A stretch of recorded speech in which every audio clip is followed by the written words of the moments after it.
Hello everybody, it's Hannah Rose here from Briar Patch ASMR.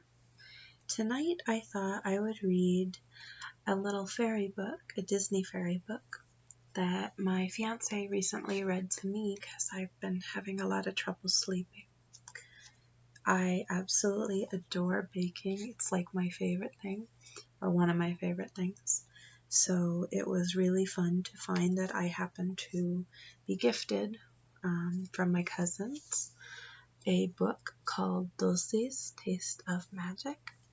It is really cute. It's hard for me to, I don't have great camera quality. I'm using my laptop, but it has really cute pictures, so I hope you can see them.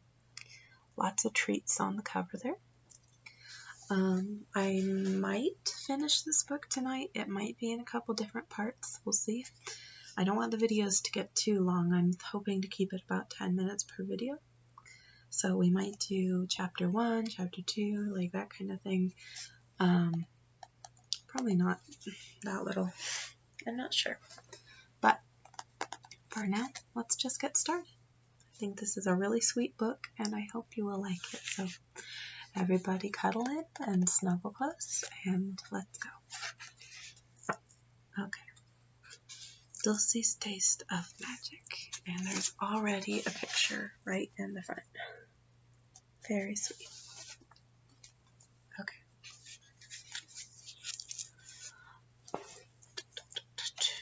All about fairies.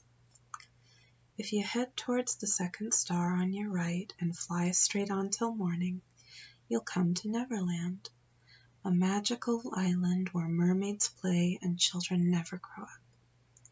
When you arrive, you might hear something like the tinkling of little bells. Follow that sound and you'll find Pixie Hollow, the secret heart of Neverland. A great old maple tree grows in Pixie Hollow, and in it lives hundreds of fairies. Fairies and sparrowmen. Some of them can do water magic, others can fly like the wind, and still others can speak to animals. You see, Pixie Hollow is the Never Fairies' kingdom, and each fairy who lives there has a special, extraordinary talent. Not far from the home tree, nestles in the branches of hawthorn, is Mother Dove, the most magical creature of all. She sits on her egg, watching over the fairies, who in turn watch over her. For as long as Mother Dove's egg stays well and whole, no one in Neverland will ever grow old. Once, Mother Dove's egg was broken, but we are not telling the story of the egg here.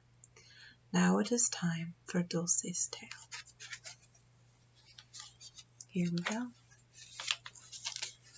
There she goes. All frazzled, as you'll find is normal for her in this story. Chapter 1. Dulcie fixed her baker's hat. She smoothed her leaf apron. She flew through the home tea room. She did everything at the same time, and all in a panic. "I can't believe I slept this late," she muttered. The sun was rising. She should already have been working. She should have been sorting ingredients for breakfast and giving orders. But here she was, just stumbling through the kitchen door. Dulcie was a baking talent fairy. Every fairy and sparrowman had agreed that she was an incredible baker. She made the most perfect cupcakes, rolls, cookies, and muffins in Pixie Hollow. She baked 3 meals a day, 7 days a week. And she never got tired. Well, never until lately. On the other side of the swinging door, Dulcie stopped short. The kitchen was in chaos. Confused shouts ran through the room. Baking talents scurried here and there. They flung open cabinets, they slammed them shut. They lined up bowls and spoons, they shuffled them around. They bumped into cooking talent fairies who were scrambling eggs. They skittered into tea-serving fairies who were pouring tea. Nothing was getting done. "What should we do now?" cried Duncan, a baking talent sparrowman. "We need Dulcie." Dulcie opened her mouth to speak. But suddenly a loud voice announced, "Nonsense! We'll be fine without her." It was Ginger. Dulcie didn't know this baking talent fairy very well. Ginger had arrived in Pixie Hollow just a short while before. Ginger rubbed her hands together, eager to spring into action. "Now," she began, "here's what—" "Dulcie!" Duncan called out when he saw her. "You're here!" He darted over to Dulcie, followed by the other baking talents. They crowded around, grinning. "Thank goodness," said Mixie, "one of the baking talents. Quick, tell us what to do." Dulcie glanced into the tea room. Already fairies were sitting at the tables. "We've got to move quickly," she said. "Mixie, get the milk pitchers and flour sacks. Duncan, grab the biggest mixing bowl you can find. We'll bake one huge batch of blueberry muffins." Dulcie began to get the batter ready, still giving orders. She whirled to face an egg-collecting fairy. "Put those eggs there," she demanded. "No, no," she shouted to a harvesting fairy. "We need a different blueberry, a bigger one." She tapped her foot, waiting. What a terrible start to the morning. First she was late, now she didn't have any of the right ingredients. Finally she said, "Forget the blueberries. Forget the muffins. I'll bake my Poppy Puff rolls." Poppy Puff rolls were Dulcie's specialty. Everybody loved them. Mixie and Duncan sighed with relief. Dulcie pushed aside the bowls. "We'll have to start over." "You'd better speed it up." Ginger stood off to the side. She wasn't doing anything to help, Dulcie noticed. Ginger pointed to the tea room. It was filling up fast. "There's not much time, Dulcie, and those fairies look hungry." Dulcie tried to ignore her. She needed to think, but Ginger wouldn't stop talking. "Oops! Be careful not to spill, Dulcie. Hurry, Dulcie. You need to stir faster. Remember, Dulcie, breakfast doesn't last all day." Seconds ticked by. Dulcie mixed the dough. She poured in the poppy seeds, but she felt more and more rattled. "Uh-oh, Queen Clarion is in the tea room," Ginger reported from a spot near the door. "She's spreading her napkin across her lap. Now she's picking up her fork and knife. She's looking at the kitchen." Don't listen, Dulcie told herself. She patted the dough into roll shapes. "Oh no!" Her elbow knocked a ladle to the floor. Mixie quickly gave her a clean one. 15, 20, 30. Dulcie counted the rolls. Her heart sank. There weren't enough. She needed to make more dough. "Get me more flour," she barked. Nobody was moving fast enough, so Dulcie grabbed a nearby sack. She poured the flour into the batter and tossed away the bag. Meanwhile, serving talent fairies flew in and out of the kitchen. "Eggs coming up. First egg. Sunny side up," Dinah, a cooking talent fairy, declared. Dulcie groaned. One egg was done. Tea had already been served. She was really behind. She'd never been late before. "Second egg ready," announced Dinah. "Egg a la Neverland." A serving talent sparrow man flew up next to Dulcie. "Are the rolls ready yet?" he asked. "Almost." Shaking a bit, Dulcie shaped an extra dough. Then she sprinkled fairy dust on the rolls to make them bake faster. Just a little longer. She pushed the tray into the oven. Ginger smirked. "A little longer," she repeated. "Looks like those poppy puffs will have to wait until they can be served with lunch." "Really, just one more minute," Dulcie promised the sparrow man. "Then everything will be ready." Dulcie's stomach flipped like a pancake on a griddle. "At least I hope it will be," she added to herself. She peeked out the kitchen door. In the tea room, fairies sipped tea and ate the eggs. A few glanced at her curiously. Tinker Bell flew over to see what was the matter. "Are you having a problem, Dulcie? Anything wrong with those baking trays I fixed?" "No," Dulcie shook her head. "Don't worry, everyone," she said in a loud voice. She tried to sound cheerful. "Poppy puff rolls for every table, coming right up." Dulcie rushed back to the oven. The rolls must be done by now, she thought. She pulled out the tray. "Oh!" she gasped. The rolls were flat.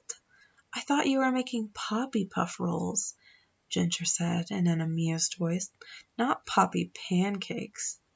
Why didn't they rise? Dulcie moaned. Hesitantly, she took a bite. Ugh! She made a face. That's awful. Ginger picked up a crumpled sack from the floor. Maybe because you used this instead of flour? Dulcie grabbed the bag. There, as plain as day, was one word. Salt. Salt instead of flour? How could she have made such a mistake? More frantic than ever, Dulcie flew in circles. Hurry, Mixie, Duncan, she ordered. We need to make another batch. She reached for a new sack of flour. No one else moved. Come on, she urged. Why isn't anyone helping? Because it's too late, a gentle voice said. Dulcie looked up. Queen Clarion stood by the door. Breakfast is over. Dulcie sighed. All that scrambling for nothing. All right, she said to the other baking talents. Let's have the cleaning fairies tidy up a bit, then we can get those rolls ready for lunch. There will have to be plenty of poppy fuss, she thought, and they'll have to be especially good. She had to make up for breakfast. Dulcie opened a new bag of flour. Wait a minute, Dulcie. Queen Clarion placed a hand on Dulcie's arm. Slow down. Slow down, Dulcie squeaked. Why? Anyone who knew her knew that she would never slow down. She was always working, always busy. Yes, Queen Clarion nodded. Slow down. In fact, you should take a real rest. You've been working non-stop ever since I can remember. Don't you think you deserve a holiday? Dulcie gazed at her, unable to speak. All this because she hadn't gotten the rolls out in time? Because she had made one little mistake confusing salt with flour? But, Dulcie sputtered. She couldn't stop baking. She just couldn't. She barely ever left the home tree kitchen. She was too busy baking, and that was how she liked it. But Queen Clarion had made a decision.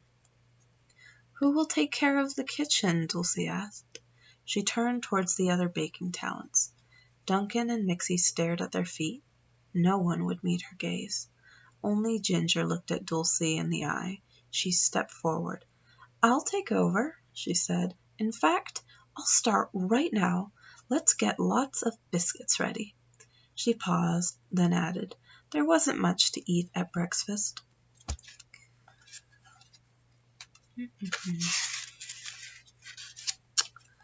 Dulcie's wings twitched at the mention of biscuits. She itched to get baking, but Queen Clarion gently steered her out of the way. It will be fine, Queen Clarion assured her. A few days off and you'll feel like a new fairy. Well, Dulcie said slowly, I guess I'll just go then. Her wings dragging, she left the kitchen. She trudged through the tea room, not even bothering to fly. Too late. Dulcie realized she was hungry. The delicious smell of biscuits already drifted through the air. But she wasn't going back. No way would she eat Ginger's biscuits. And that was chapter 1.